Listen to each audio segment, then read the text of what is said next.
Okay, Perfectly. perfect. All right, roadmap to success for Herman round 2. I failed and forgot to put my phone on airplane mode, and so we got a call that interrupted us, so I'm going to start over. So first thing we talked about today was exercise. With exercise, Herman's already getting a great amount of exercise, but we're going to add some exercise in to help him be a little more successful. His exercise sounds like his exercise is congregated into the first part of the day, so we implemented or introduced some creative ways of exercise to help him burn some energy later in the day to set him up for success. We talked about the doggy stairmaster. The first time you do this, stand at the top of the stairs, toss a treat to the bottom. When he licks it up, give it a name. When he comes back up, give him another one. When he eats the treat, give it another name. The first time you do this, do it on an empty stomach and do this until he will not go anymore. This gives you a guide. I don't think it will take, but if it takes 100 times for him on the stairs, now you know to wear him out a quarter of the way, he needs to do 25 up downs on the stairs to set him up for success. We talked about food dispensing toys. You have the basket that looks like a snuffle mat. Put some treats in the bottom of that. Fill it up with his toys and give it to him. That's going to cause him to work for the food. He's using his nose. His nose controls around 60% of his brain. This is going to put him in a position to burn some more energy. When he's walking, make sure that he's allowed to sniff on the walks. His nose controls a lot of his brain. When keep having the play dates, those are excellent. It's going to burn a lot of energy for him. But the later half of the day is what we're more concerned with. So before you guys go settle down for the night, do 5 minutes on the stairs. Give him some time to calm down. If you're going to take him to go do anything new, set him up for success by doing 5 minutes on the stairs, giving him a period of time to calm down. There are a lot of different variations of food dispensing toys that you can use with him to put his treats in. I would look at the Omega Paw treat dispensing ball. He might need some guidance in the beginning to figure that one out, but he'll like it. It'll help him burn energy, and it's going to give him something to do. The next thing we talked about, rules. The first rule is the one that most people don't like, is keeping him off the furniture. Sounds like this one will be a hard one for you, but remember, you only have to keep it in place for 3 months or as long as your problems are going on. You have to be very consistent in the beginning though, and remember, breaking the rule for him is very confusing. Do not do that as a reward. Like I said, the furniture was the first one. The second one, making him or asking him to sit before you go in and out of doors. So it sounds like you've already started working on the out version of it. So let's start implementing the sit on the way in. Tell him to sit 1 time. If he sits, the door opens. If he doesn't sit, now he has to wait for 1 minute. Don't watch him the whole time. Make sure he understands that it's your time. Make sure you're keeping yourself occupied. If you're staring at him, he'll think you're waiting on him. If he doesn't sit after the 1 minute, or if you tell him to sit and he doesn't sit down, you sit down, wait for 1 minute. Get up, tell him to sit 1 more time. Only once. The more you say it, the less you mean it. So if you keep repeating yourself to him, you're losing the importance of the word. So you say it the second time and he doesn't sit. Now you're going to sit down for 2 minutes. Next time is 4. Time after that is 8. But eventually he's just going to start sitting down for you. Let's see. We also talked about eating. So when you don't want him on the bed with you when you're eating, or in the room or underneath your feet while you're eating. It's inappropriate for a dog to be within 7 feet of anybody with a high value food item. So keeping him out of the area that you're eating in. We went over a boundaries exercise. That's going to help you keep him out of the areas that you're in. Let's see. Sitting when he's leashing up, sitting before he goes out for the walks. Small things you can do to help him see you doing leader-like things.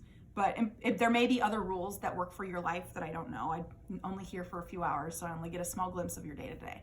If there's other things that fit into your life that will help him see you acting like a leader, start doing that. Sitting before you put the food bowl down on the ground. Small things, but they amount to a lot for him. The next thing we talked about is petting. The first thing we talked about is making him earn attention versus just being given attention. It sounds like Herman gets lots of pets right now, and so it's going to be hard for him at first. Playing hard to get works great for dating, and it works even better for dogs. So you're going to have to withhold your attention for a while. Eventually your attention is going to become very precious, and he's going to start trying to tell you to pet him. When he does, you're going to tell him to sit 1 time. If he sits, he gets the attention. When you're petting him, pet him underneath the chin if all things are equal.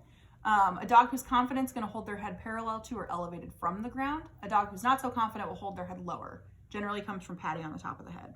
So if all things are equal, start petting here. Let's see. Watchword for that.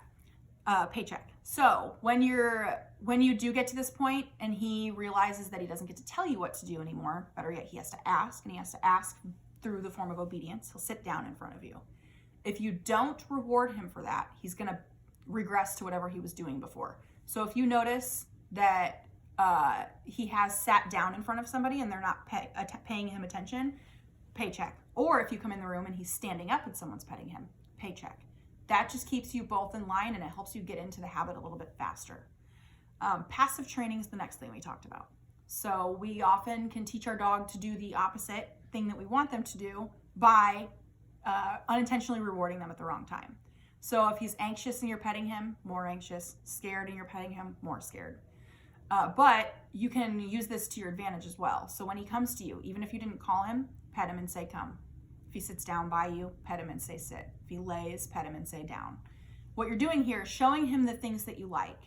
Then he's going to offer more of that and less of chasing the kitties, less of guarding the bed. We want to show him the things that we like versus rewarding the things that we don't like.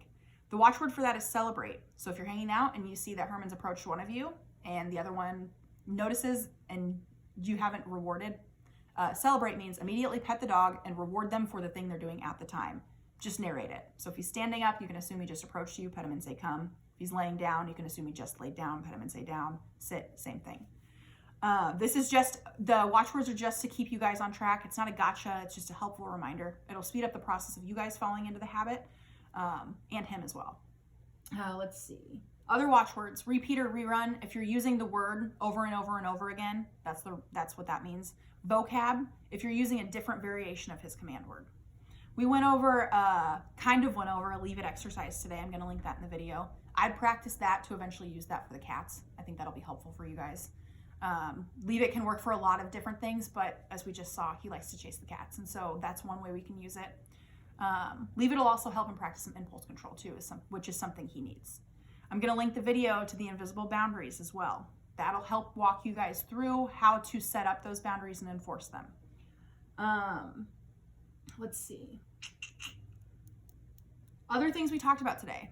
Separation anxiety. So Herman doesn't have a lot of experience practicing being by himself in a positive way. It sounds like up until this point he wasn't living his best life, but now he is, and we're going to help him get to that point.